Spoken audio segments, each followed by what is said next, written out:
guided me through trying times. Optimism. Trying times. I was born in 2010. I'm 14 years old. I'm in the 8th grade.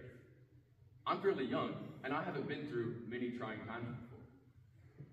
Statistics show that the most stressful and trying times in a person's life are divorce, death of a family member or loved one, and extreme illness or sickness. All of these, I'm lucky enough to not have experienced. Both of my grandparents have been married over 5 decades, and my parents have been married over 2 decades. So to stand up here and tell you that I've been through all these major stressful and trying times before would be untruthful.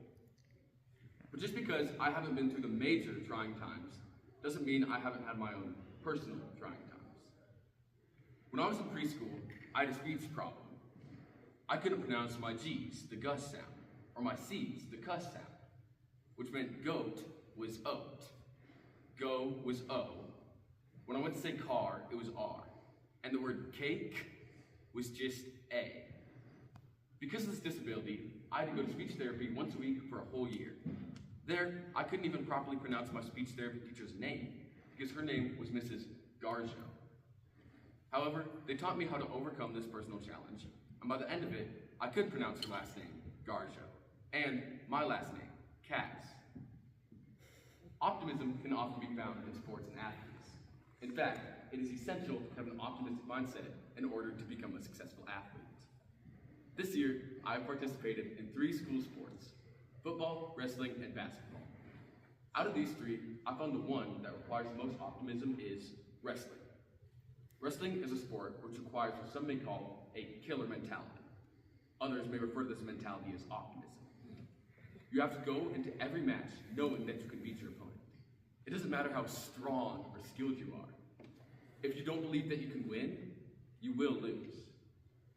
This is very apparent too. Sometimes I'd be chatting with my opponent before a match, and he'd say, "Hey, just take it easy on me." This showed me that my opponent didn't believe he could win.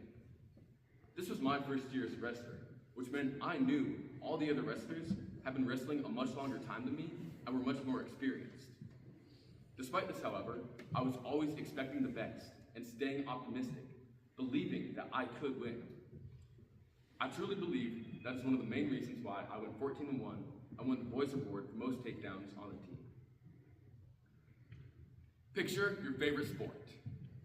Now imagine you're an up-and-coming rookie in that sport breaking countless records.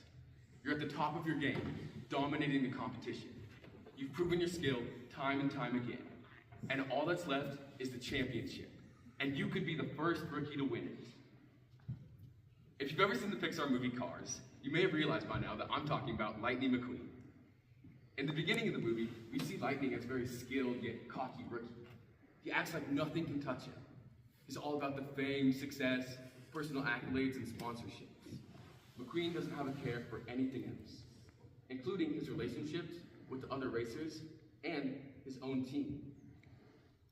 As McQueen is on the way to the final race of the season, the championship, he is separated from his transport and finds himself in a small little town called Radiator Springs, where he'll be stuck for a few days.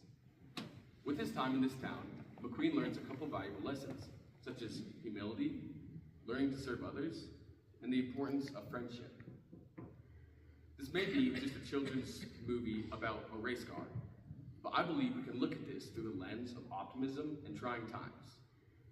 McQueen had a trying time not being able to get his race on time. However, he took this trying time, learned from it, and came out of it a better car. And that's what optimism really is. Optimism is about expecting the best in bad and trying times. I may not have experienced the major trying times yet, but if optimism has helped me through things like sports and speech problems, I'm confident that optimism can help me through a trying time as well.